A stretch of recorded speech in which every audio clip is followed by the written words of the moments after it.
Hello everyone, good evening. इस video में मैंने शेयर करा है कि फरवरी में हम कौन कौन सी वेजिटेबल उगा सकते हैं। वैसे तो गर्मियों की ऑलमोस्ट यानी कि सभी सब्जियां जो होती हैं वो फरवरी में हम आसानी से उगा सकते हैं। तो बहुत सारी वेजिटेबल का यहाँ मैंने 10 से 12 दिन का रिजल्ट भी शेयर करा है और कुछ ऐसी वेजिटेबल भी शेयर करी हैं जो आप छोटे पॉट में यानी कि 8 से 10 इंच के पॉट में भी इसलिए ग्रो कर सकते हैं। शहरों में अक्सर जगह की कमी होती है, तो इन वेजिटेबल को आप छोटे छोटे पॉट में भी इजिली ग्रो कर सकते हैं और हार्वेस्टिंग ले सकते हैं। कुछ वेजिटेबल ऐसी हैं जिनकी हार्वेस्टिंग 20 से 25 दिन में भी हो जाती है। कुछ वेजिटेबल ऐसी भी होती हैं जिनको आप कटिंग से भी ग्रो कर सकते हैं। तो चलिए देखते हैं कौन कौन सी वेजिटेबल है जिनको मैंने ग्रो कर रखा है।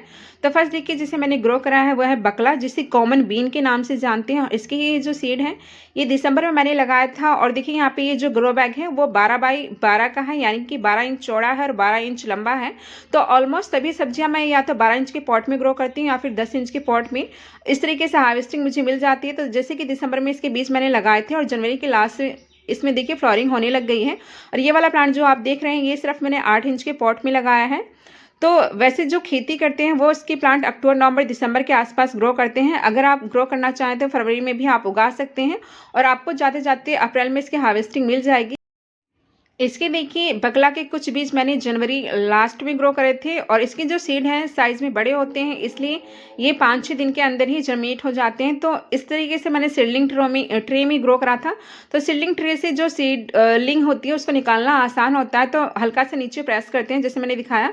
तो देखिए मैंने यहाँ कुछ सीडलिंग निकाल ली है और अब इनको भी ट्रांसप्लांट करने जा रही हूँ। तो इस बार मुझे ये बकला जो है यानी कि कॉमन बीन मार्केट से खरीदनी नहीं पड़ेगी, क्योंकि मैंने इसके कम से कम 12 से 15 प्लांट लगा लिए हैं। तो अगर आपके पास देखिए जगह कम है, अक्सर शहरों में जगह कम होती है, फिर भी आप वेजिटेबल ग्रो करना चाहते हैं तो इस तरह की वेजिटेबल जो प्लांट के रूप में बढ़ती हैं तो उसको आप 10 से 12 इंच की पॉट में भी इजीली लगा सकते हैं।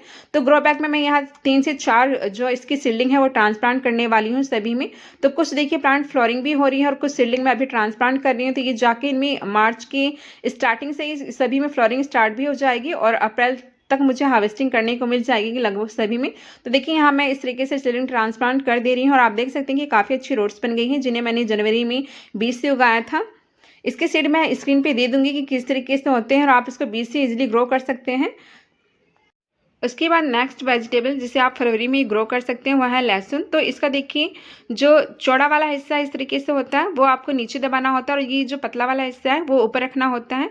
तो इस तरीके से हम लहसुन की कलियों को लगाते हैं। तो एक एक करके इस तरीके से लगा देना है। चौड़ा वाला हिस्सा नीचे जाना चाहिए और जो टिप वाला पतला हिस्सा होता है वो ऊपर जाना चाहिए और बहुत ज़्यादा कवर नहीं करना है, बस मिट्टी से इस तरीके से देखिए कवर कर दे और हल्का सा ऊपर से खुला रहने दें। तो आप देखेंगे कि इसकी जो ये इसमें जो ग्रीन ग्रोथ है वो 6 से 7 दिन के अंदर ही इस मौसम में चालू हो जाएगी। और लहसुन को यानी कि अगर आपको इसकी जो ग्रीन पत्तियाँ होती हैं उसकी हार्वेस्टिंग करनी है तो आप इसे लगभग पूरे साल तक अपनी किचन गार्डन के लिए यानी कि किचन के लिए यूज कर सकते हैं। और लहसुन के आप जानते हैं काफ़ी सारे हेल्थ बेनिफिट होते हैं। इसके हम हरी पत्तियों को भी खाते हैं और इसकी कलियों को भी। तो इस तरीके से लगाने के बाद पानी डाल दिया है और आप इसे पूरा सनलाइट में रख दें तो ये कुछ ही दिन में जर्मिनेट हो जाता है। और अभी देखिए लगभग 7 से 8 दिन का रिजल्ट है। तो इसमें मैंने एक और ये बगला यानी कि कॉमन बीन ट्रांसफर कर दी थी, तो इसके काफ़ी सारे प्लांट लगा दिए हैं। और यहाँ देखिए जैसे मैंने कहा 7 से 8 दिन हो गए हैं और लहसुन की जो कलियाँ लगाई थी सभी यहाँ जर्मिनेट हो गई हैं। ग्रो करने की बात करें तो आप इसी छोटी से छोटी बास्केट में ग्रो कर सकते हैं अगर सिर्फ आपको इसकी जो हरी लीफ पत्तियाँ चाहिए। और अगर आपको इसकी कलियाँ भी चाहिए तो 6 से 7 महीने के अंदर इसकी जो कलियाँ होती हैं यानी कि लहसुन बनके तैयार हो जाता है, तो आप उसकी हार्वेस्टिंग कर सकते हैं। अभी फरवरी मार्च बहुत अच्छा मौसम है क्योंकि गर्मी में जो थोड़ा सा वेजिटेबल होती है जर्मिनेशन रेट थोड़ा सा कम होता है। उसके बाद देखिए मैंने जो यहाँ पे ग्रो करा है वो है राजमा। राजमा की हम ग्रीन जो बीन्स होती हैं उसको भी खा सकते हैं और सूखने के बाद जो राजमा बिकता है मार्केट में आप जानते हैं काफ़ी कॉस्टली, उसकी भी हार्वेस्टिंग कर सकते हैं। तो यहाँ मैंने ये ग्रो बैग तैयार करे हैं। ये ग्रो बैग 12 बाई 12 के हैं। मेरे पास जो ग्रो बैग है मोस्टली वो इसी साइज़ के हैं, यानी कि 12 इंच ये चौड़े हैं और 12 इंच ही लंबे हैं। तो ये देखिए मैंने राजमा की जो बीज है इस तरीके से पॉट में लगा दिए थे जब अपनी फ्लोरिंग प्लांट की सीड्स लगाए थे। तो यहाँ पे होल करके मैं इनको लगाने जा रही हूँ और लगभग 1.5 से 2 महीने में इसमें भी हार्वेस्टिंग करने को मिल जाती है। और जो ये राजमा है आप इसे लगभग पूरे साल ग्रो कर सकते हैं अपनी जो किचन के लिए। तो आप जो इसकी अगर हरी वाली बीन्स जो होती हैं वो खाएंगे तो उसके हेल्थ बेनिफिट बहुत ज़्यादा होते हैं।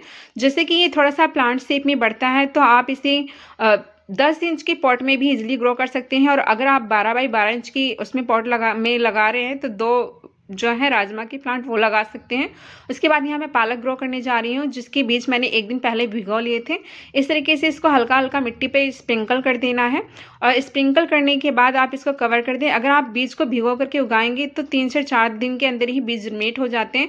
तो यहाँ पे देखिए ये प्लांट मैंने आपसे शेयर करे थे जनवरी में, जो पालक के लगाए थे। यहाँ देखिए छोटे से मग में और जो बास्केट होती हैं उसमें लगा रखा है, जो कि सिर्फ 4 से 5 इंच गहरी है और काफ़ी अच्छी हार्वेस्टिंग मिली थी। आप देख सकते हैं पत्तियाँ कितनी ज़्यादा हरी हैं और लस ग्रीन है, काफ़ी ज़्यादा हेल्थी हैं और इसकी पालक के भी काफ़ी ज़्यादा हेल्थ बेनिफिट होते हैं। तो पालक को भी आप छोटे से छोटे स्पेस में और छोटे से छोटे पॉट में इजीली ग्रो कर सकते हैं। इस तरीके से सीड्स डालने के बाद आपको हल्का हल्का हाथों से ऊपर नीचे कर देना है, तो सीड्स मिट्टी के नीचे चले जाते हैं और जर्मिनेट आसानी से हो जाते हैं। या फिर आप हल्की हल्की इस तरीके से मिट्टी की लेयर बना दें। अब बस आपको यहाँ पे ये ध्यान रखना है, जो भी सॉइल मिक्सचर आप बना रहे हैं उसमें पानी रुकना नहीं चाहिए, वरना जो वेजिटेबल होती हैं उनकी सीडलिंग्स खराब हो जाती हैं। तो इस तरीके से देखिए हल्का हल्का मैंने मिट्टी से कवर कर दिया है और पानी डाल दूंगी। और पानी डालने के बाद आप कोशिश करें कि जितनी वेजिटेबल लगा रहे हैं उनको बीज को 2 से 3 दिन तक कवर करके रखेंगे, तो जो जर्मिनेशन डेट होता है वो कम दिनों में, यानी कि बीज कम दिनों में ही जर्मिनेट हो जाते हैं। इस तरीके से देखिए मैं पानी डाल दे रही हूँ और पानी डालने के बाद मैं इसे किसी पॉलीथीन से या फिर प्लास्टिक कवर से कवर करके रख दूंगी। और ये देखिए लगभग 12 से 15 दिन का रिजल्ट है और आप देख सकते हैं सीडलिंग काफ़ी बड़ी हो गई है। अब जैसे कि आप देख सकते हैं ये सीडलिंग काफ़ी पास पास है, तो इस तरीके से मैं एक ही पॉट में सीडलिंग तैयार करती हूँ और उसके बाद इस तरीके से अलग पॉट में बास्केट में जो पालक की सीडलिंग है उनको ट्रांसप्लांट करती रहती हूँ। जैसे कि आप ये साइड में देख सकते हैं, ये वही बास्केट है जिनकी मैंने अभी आगे दिखाया था और इनकी मैं 2 बार हार्वेस्टिंग कर चुकी हूँ। और अब देखिए एक बार और हार्वेस्टिंग करने के बाद सीड्स बनने के लिए छोड़ दूंगी। तो अगर आप इतने पास पास सीडलिंग को रहने देंगे तो ये इतनी अच्छे से ग्रो नहीं होंगी। तो एक बास्केट में मैं यहाँ देखिए 10 से 12 इस तरीके से सीडलिंग जो होती हैं वो ट्रांसप्लांट कर देती हूँ। उसके बाद देखिए जिन्हें आप ग्रो कर सकते हैं अभी फरवरी में, वो है हमारा मालाबार स्पिनिच और इसे पोई के साग के नाम से भी जानते हैं। इसको आप कटिंग से और बीज से दोनों से ग्रो कर सकते हैं। और जैसे कि मैं यहाँ आपको दिखा रही हूँ, हर बार मैं इनको कटिंग से ग्रो करती हूँ और ये एक परमानेंट प्लांट होता है जो लगभग 1 से 1.5 साल तक भी चल जाता है। इवन ज़्यादा टाइम तक ये जो प्लांट होता है, जो मालाबार स्पिनिच होता है, वो चल जाता है। बस जब विंटर थोड़ा सा होता है तो थोड़ी सी पत्तियाँ खराब सी होने लगती हैं, पर अगर आप इसको शेड प्रोवाइड कर देते हैं और साथ में सनलाइट मिलती रहती है तो ये अच्छे से ग्रो होते रहते हैं। तो यहाँ पे देखिए जैसे कि कुछ कटिंग मैंने लगाई थी, आप इसमें देख सकते हैं नई ग्रोथ चालू हो गई है मालाबार स्पिनिच में। अगर आपको पोई की कहीं से कटिंग मिल जाती है तो आप इसकी 3 से 4 इंच की कटिंग भी लगा सकते हैं। उसके बाद देखिए नेक्स्ट जिस प्लांट को आप फरवरी में बीज से ग्रो कर सकते हैं वो है देखिए मूली। तो मूली की अगर आपको जो नीचे उसमें जो कंद बनता है, अगर मूली का कंद चाहिए आपको तो उसके लिए आपको बड़ा पॉट लेना पड़ेगा, यानी कि 10 से 12 इंच का पॉट में आप ग्रो कर सकते हैं। पर यहाँ मैंने इसको बास्केट में ग्रो करा है, तो कुछ सीड मैंने पालक के साथ ही डाल देते हैं। मुझे सिर्फ यहाँ मूली की पत्तियाँ लेनी है, पत्तियों की भी बहुत अच्छी सब्जी बनती है। तो इस तरीके से मैंने यहाँ पे कुछ सीड डाले थे जो कि जनवरी के लास्ट में डाले थे और ये जर्मिनेट हो गए हैं और फरवरी में ही मुझे इसकी हार्वेस्टिंग करने को मिल जाएगी। तो जो मूली की पत्तियों की हार्वेस्टिंग भी आपको 1 महीने के अंदर आसानी से मिल जाती है।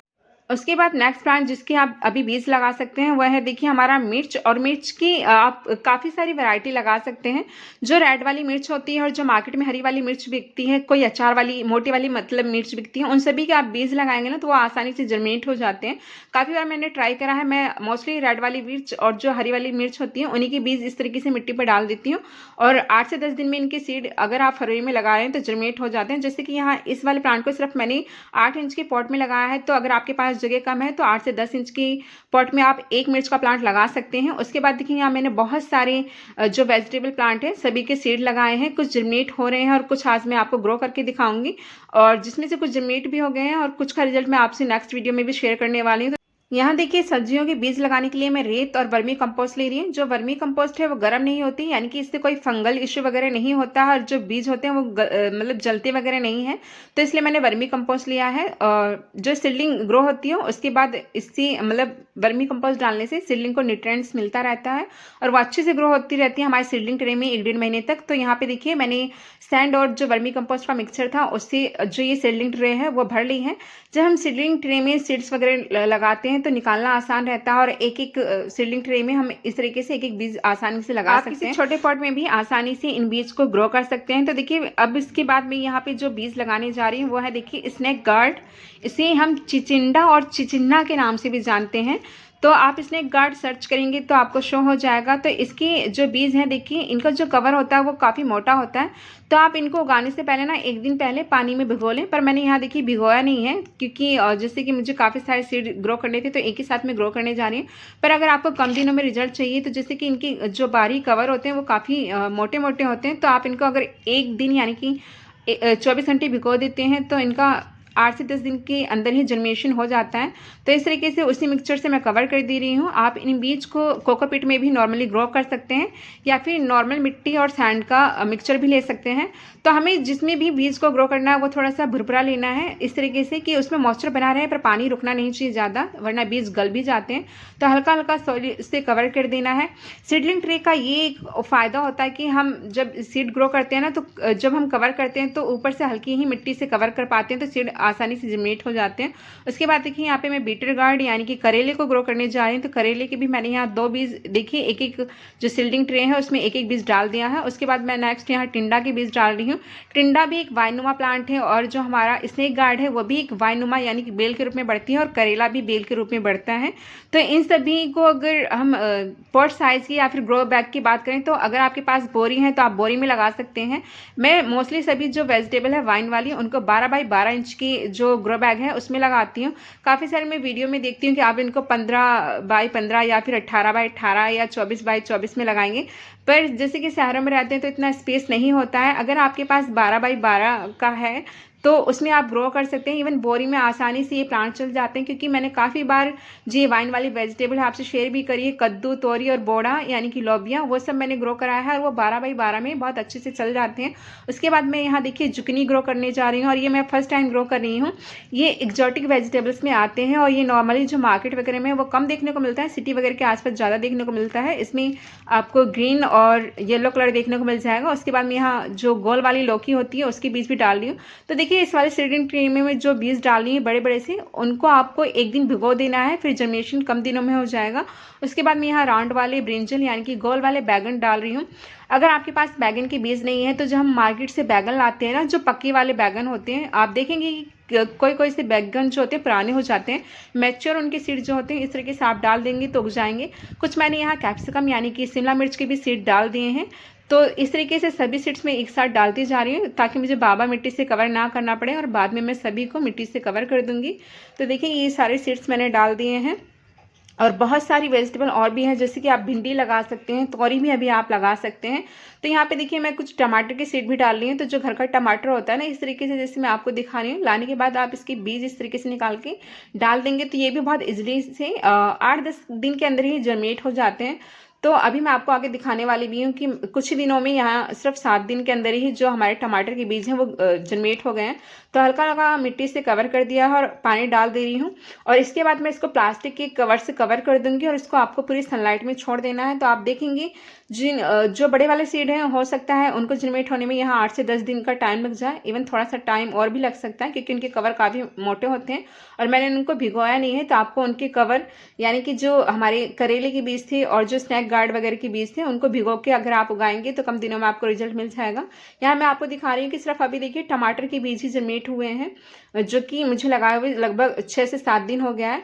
तो इस तरीके से और भी बहुत सारी वेजिटेबल बची हैं जिनको आप ग्रो कर सकते हैं, और कुछ वेजिटेबल जो मैंने ग्रो करी हैं वो आपसे शेयर कर दी हैं रिजल्ट के साथ, और जब इसमें हार्वेस्टिंग होगी तो भी मैं आपसे शेयर करूंगी। तो आई होप कि ये वीडियो आपके लिए यूजफुल साबित होगी।